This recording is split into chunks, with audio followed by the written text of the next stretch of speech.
So, welcome to today's training, which is appetite awareness training.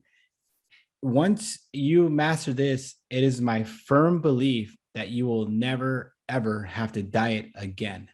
Okay. I promise you follow this, you will never have to diet again. Is it easy? Of course not. Simple? Yes. Easy? No. So, next time you find yourself eating, just think, are you even hungry? Are you even hungry? It's the first question. Now, in human evolution, we develop our hunger, right? Hunger is an alarm system. It keeps you alive. It is a good thing.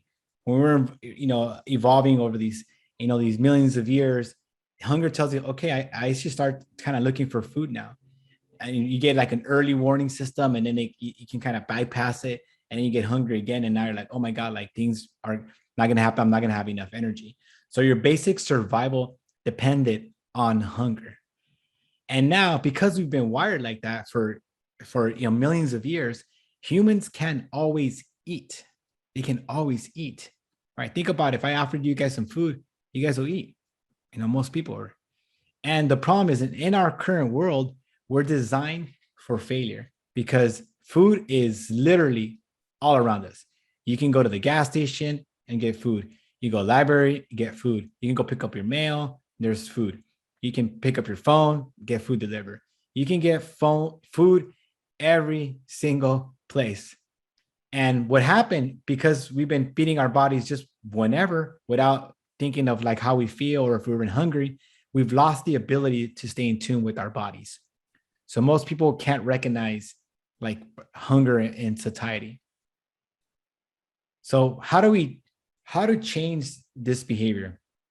So it's not necessarily what you eat.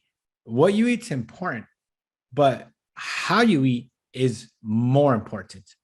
Because even if you get the what to eat wrong, if you eat it in the right way and when you're supposed to, you're not going to gain weight. You might not lose weight, but you're not going to gain weight. You're basically going to stay even because you're going to eat to your energy levels. So the behaviors that we need to learn, these new skills that we need to learn, is we need to learn when to start and then when to stop eating. We got to get those bookends right. So we're going to focus on learning the physical sensation of how your stomach feels. Like, what does it feel for your stomach to be full? And we're going to learn to be present again, or maybe for the first time.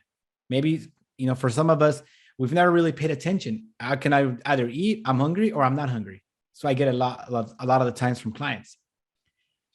And when you're eating, think about who's responsible for this decision on the food. Was it your mind? Were you thinking about food? Did somebody tell you? Was it your mouth? Like you're like, this tastes good, so I'm gonna have some more. Or was it your stomach? Were you walking around the house or bouncing on Zoom calls or getting your workout, and you're like, and your stomach's kind of growling, and you're like, maybe I should eat something.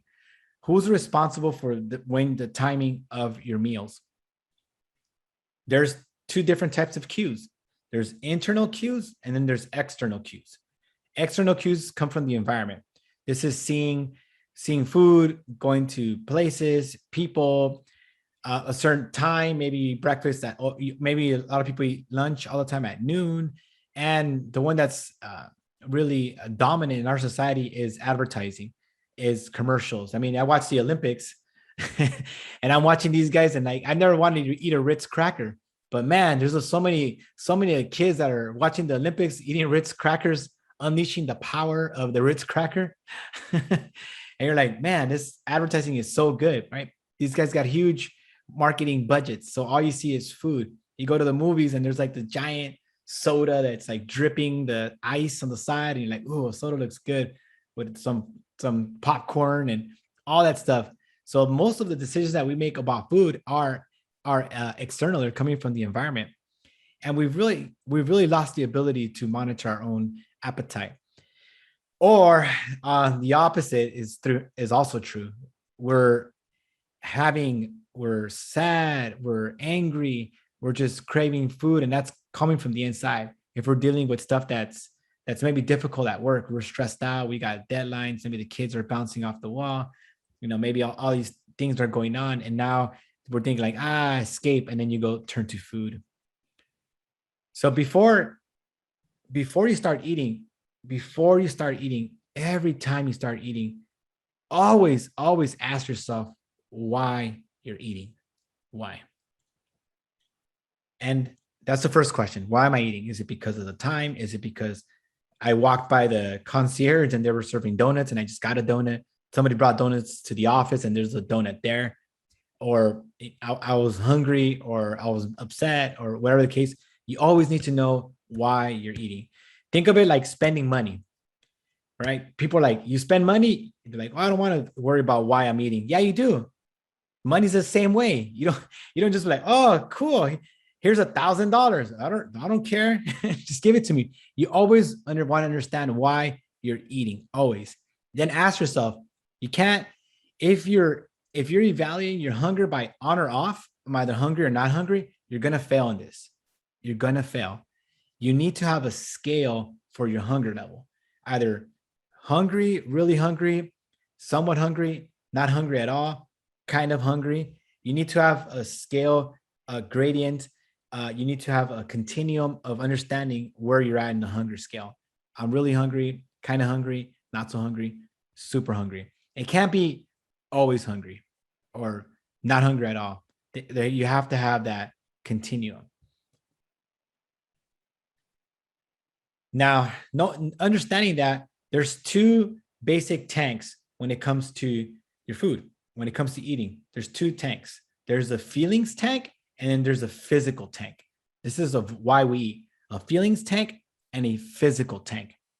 Now, the feelings tank, this is, oh my God, I'm stressed out, work's crazy. This COVID thing, I don't know if they're gonna cancel. I'm gonna have to postpone my wedding again. Like, I got this going on. People are catching COVID. Like, things are going on. Oh my God, let's give me the Cheetos. And then I eat the Cheetos, and now I temporarily numb that feeling of anxiety and stress with Cheetos. But unfortunately, that feeling doesn't go away, because then I can get stressed out again, and then I have to have some more Cheetos, maybe some Doritos, maybe some ice cream. When you're thinking about the feelings tank, you really want to think of it like it's this black hole that you can just eat forever. And we've been there. We've been there when we're just like on a binge and you're like, I'm gonna just keep eating. You go to a buffet and you're like, today there's no rules. Usually the big example that people have is like Thanksgiving or like Christmas, or just, I'm gonna just go to town and I'm gonna just eat forever and I'm gonna just not stop. And the problem is that when we eat from the feelings tank, it's unlimited. We can just eat forever. This happens when you're sad, bored, depressed, angry, upset, happy, excited. You're trying to numb all this thing. So food can be a band-aid. It can be temporary relief. It can be an escape. Unfortunately, you can't eat forever. You can't, because you'll get, like we talked about earlier, you'll be overweight and obese, and you'll have all these chronic illnesses.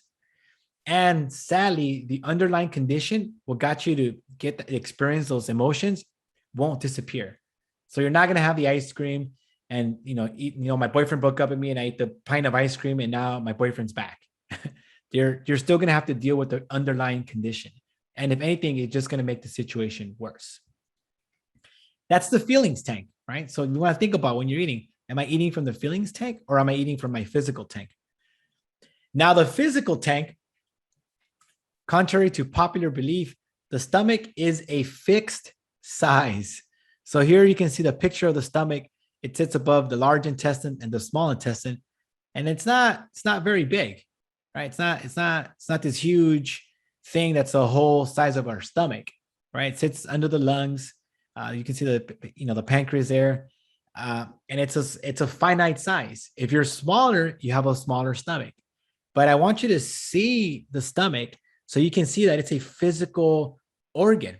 Just like your hands, just like your heart, it's like your brain. It's a physical thing. It's not this imaginary garbage disposal that we just put stuff in there and it just magically shreds it up and nothing happens. So what we're going to try to learn today is how do we use this physical organ to really limit the amount of food that we're intaking, so we don't go past and blow these little walls up. Because when you feel that stomach really pushing and your stomach is hurting, it's because you put too much stuff in the organ. Too much food went in there, and now the organ is being stretched. The walls are lining on the stomach. is being stretched out, and that's what you're feeling. You're feeling very uncomfortable because you put too much food in there. Now, the physical tank, that displays your true hunger, when you're actually hungry or not. That's going to give you those evolutionary cues that we're used to. Okay, now I'm actually really hungry. It's coming from my stomach. It's not, I saw a commercial and, oh, this sounds good. So and so mentioned the quesadilla, so I want one. It's an actual true cue. The physical tank is a limited and fixed size. Again, it's a limited size, but when we pop it open, when we start jamming stuff in there, it gets bigger. These are real cues. And always remember that when you ate more than you were supposed to eat, it was painful and it was uncomfortable. And you remember that because you laid down like, oh man, whoo, really did it on that one. And you just kind of like, okay, loosen up the belt a little bit. That's because you put too much food in there. That's the right feeling. Now, okay, so now we know how we start, and now we got to learn how to stop. So the first key to learning how to stop is this thing called stomach distension. So what I want you to think about is, if you have your belt, stomach distension basically means that when the stomach is full and it pushes out more, like maybe like 1 or 2 inches, you can actually physically see it. You'll feel it in your belts, you'll feel it in your pants, usually you'll feel it in your underwear. That's actual stomach distension. So that means that the food that you put in there is already gone to that edge, and you're already technically full. You're already full, you're already past it. The way I've been teaching it, and the way that they teach us to teach it, is to put your hand on your belly button. So go ahead, everybody. If you're driving, you could probably do it. Like, you put your hand on your belly button, and this is where your stomach is supposed to sit naturally. Now, as you start eating, what you can do is, when you're eating, start checking in. Where's my stomach now? Where's my stomach now? Where's my stomach now? And as you start eating slowly and mindfully, you can start feeling like, okay, I'm starting to get full. And once you feel that stomach distension, so the stomach going to kind of pop out a little bit, it's going to be full, then that's your physical cue. You got to cue with your hand, you got to cue with your stomach to slow down and to stop eating. Now, here's the tricky part, right? We learned from the feelings tank that we can eat forever, but we need to learn to stop at stop signs. This is for your protection. Once the stop sign comes, like you're feeling, okay, I'm feeling kind of full, then we stop. This is learning to stop at satisfied, so you don't blow by that stop sign. We're going to slow down and we're going to stop when we get to that stop sign. And we're going to recognize these physical cues in the body. Now, this is not going to be easy, but it's going to take some time. It's going to feel uncomfortable. It might feel a little weird to put your hand on your belly button to figure out, like, oh, is my stomach big or small? Is it the same size? Eventually, what's going to happen is that your stomach will recalibrate. And what that means is that it'll start shrinking down. The organ will shrink down back to its regular size. And when you're finding like, I was full before with a burrito, now you'll find, okay, I feel satisfied with like half a burrito or like a quarter of a burrito. And as you keep eating to satisfied, or eating the right amount for your stomach, then the stomach will shrink down to its right size, to what it came like when it comes out of that book, what it's supposed to look like. Now this is coupled with slowing down to enjoy the meals. You want to slow down, really enjoy the meals, because you're going to eat less. It's going to be uncomfortable if you eat too much. I've been doing this now for about couple months of like really practicing this. Okay, let me slow down. And I've had, I think I've lost since we started, I think we did the first challenge with Store America, and I'm down about roughly like 18 pounds, somewhere around there in that time. I've had cheeseburgers, quesadillas, a pizza, you name it, I've had it, riblets, chili cheese fries, all that stuff. Not all the time, obviously, but I always slow down and I stop once I get satisfied, so I don't blow by that stop sign. You're always present and you're mindful. And another trick that we didn't talk about so much today is, I'm not distracted when I eat. So I'm not eating at my desk. I go to a certain spot. I'm super, quiet, mindful, and then I really enjoy that meal because I'm going to be eating less. So I want to make sure that I get the most value, the most joy out of that experience. And then once I'm done eating, once I'm like, okay, Tony, good job. You ate mindfully. You didn't blow past the stop sign. You stopped when satisfied. You had a good meal. Then I do like a little, yeah, woo, a little pat on the back and make sure I celebrate the new habit to make sure that it sticks. Now, with that said, this is another tool that goes in your toolbox.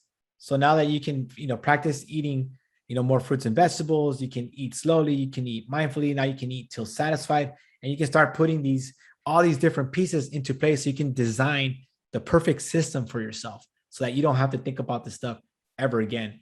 But I promise, if you learn this, or when you learn this new behavior, it will change your life as far as your eating goes.